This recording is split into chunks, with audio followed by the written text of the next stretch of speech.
y medio que me empecé a dar cuenta que muchas veces la historia que se nos enseña en las escuelas, o que está en los libros clásicos, por así decirlo, es una versión de esos hechos. Y que en muchos casos... está distorsionado un poco. Sí, o sea, siempre va a estar distorsionado. O sea, yo no creo que exista tipo la historia objetiva. Podemos decir tipo, sí, Napoleón ganó Austerlitz, la batalla de Austerlitz. Ok, la ganó.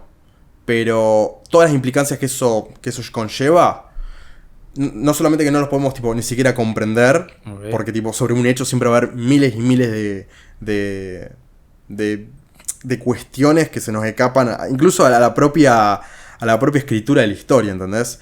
Entonces, siempre lo que yo pienso es a lo mejor que podemos apuntar para que la historia sea objetiva, entre muchas comillas, es a la competición de narrativas. O sea, poner tipo, Napoleón fue un héroe, Napoleón fue un villano. Bueno, ¿por qué? Debatan, las dos posiciones debatir, ¿entendés? O sea, y que las personas armen su propia visión sobre eso. Que digan, che, bueno, hay muchos argumentos que benefician esta visión. Ok. Y hay otros también que están bien de este lado. Y por ahí, una posibilidad es que en el medio de estas dos posiciones esté una parte de la verdad, ¿entendés? Pero entonces yo tengo esa idea de que, claro, hay muchos hechos que han sido mitificados, como la Revolución Francesa, por ejemplo. Y yo lo que busco un poco es decir, ok, tipo, no fue tan hermoso como se nos vende que fue, y no fue tan positivo como se nos vende que fue. O hechos que por ahí también, como se llama el tema de la Segunda Guerra Mundial, que vos decís, tipo, fueron buenos y malos. Claro, ok, está más que claro que Hitler, el nazismo, no fue el bando bueno. Pero del otro lado tampoco fueron los más buenos, porque tenían la Unión Soviética con Stalin. Entonces vos decís, ok, ¿qué pasó acá?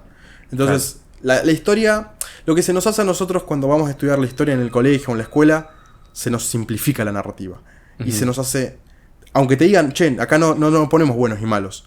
Se buscan buenos y malos porque si no es muy difícil explicar estas cosas de, sí, bueno, los aliados eran los buenos, pero estuvieron con los soviéticos que mataban personas. ¿Cómo te lo venden, entonces? También es cómo lo explican, bueno, en esta parte del mundo. Porque seguro vas a Rusia y te van a explicar completamente todo al revés. Desde ya, y me parece que está bien en términos de... Vamos a ponerlo de la siguiente forma. Tipo, siempre la historia es... Cuando está monopolizada, digamos, la educación por el Estado, esta siempre va a, ¿cómo se llama?, a tratar de bajar línea desde ese modelo, ¿entendés? O sea, los gobernantes siempre van a usar la historia y todo lo que nos enseñan en la escuela de una forma política. Entonces, en Rusia te van a enseñar que, claro, que ellos eran los buenos y que los otros eran los malos. Acá te van a enseñar que ellos eran los malos. O sea, siempre esa cuestión está para justamente adoctrinarte. Porque yo siempre digo, de una u otra forma, siempre te estás adoctrinando cuando estás aprendiendo cosas. El problema es cuando te lo imponen de arriba. El problema es cuando te lo bajan como, digamos, si esa fuese la única verdad. Que es lo que pasa un poco cuando vas a la escuela y solo te dan una visión. Vos te quedas con, bueno, esta es la correcta. Esta es la verdad. Y es verdad lo que vos decís. Tipo, en otra parte del mundo te lo enseñan como si fuese, digamos, esa es la única verdad.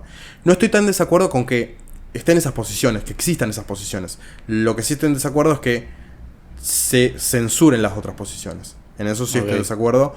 Pero me parece que están bien que compitan. Que digamos, ok, digamos, ¿por qué decís que ustedes fueron los buenos? ¿Por qué dicen que ustedes fueron los malos? Ok, tipo, compitan. Veamos dónde están los puntos en común. Pero eso creo que va a ser imposible. Yo creo que es muy difícil. Porque a nivel mundial, ¿no? Sí, desde ya. O sea, es muy difícil. Por eso creo que eso es algo bueno que tiene YouTube y las redes sociales. Tipo, eso es algo que yo considero algo positivo. Que es el hecho de que uno puede encontrar nichos donde se expresan distintas posiciones así. Y puedes encontrar un video como el mío, donde te pongo todo lo malo que fue la Revolución Francesa, y puedes encontrar otro que te ponen que la Revolución Francesa fue el momento más hermoso de la historia humana. ¿Entendés? Entonces, y yo digo, vean ese video también. O sea, vean los dos videos y compárenlos. Y encuentren, digamos, puntos en común y digan, ok, tipo, por ejemplo, un dato curioso de la Revolución Francesa es que fue el primer genocidio moderno fue cometido por la República Francesa. Tipo, los tipos entraron en guerra con un estallido de guerra civil y una región de Francia que era la Vendée, donde los tipos no querían la República Francesa, querían tener otra forma, ellos eran monárquicos de esa región. ¿En qué año más o menos? Esto fue creo que en 1790, ya tipo, en ese momento en el gobierno estaba Robespierre, que fue bastante sanguinario, fue digamos el primer tiranito de la modernidad, por así decirlo.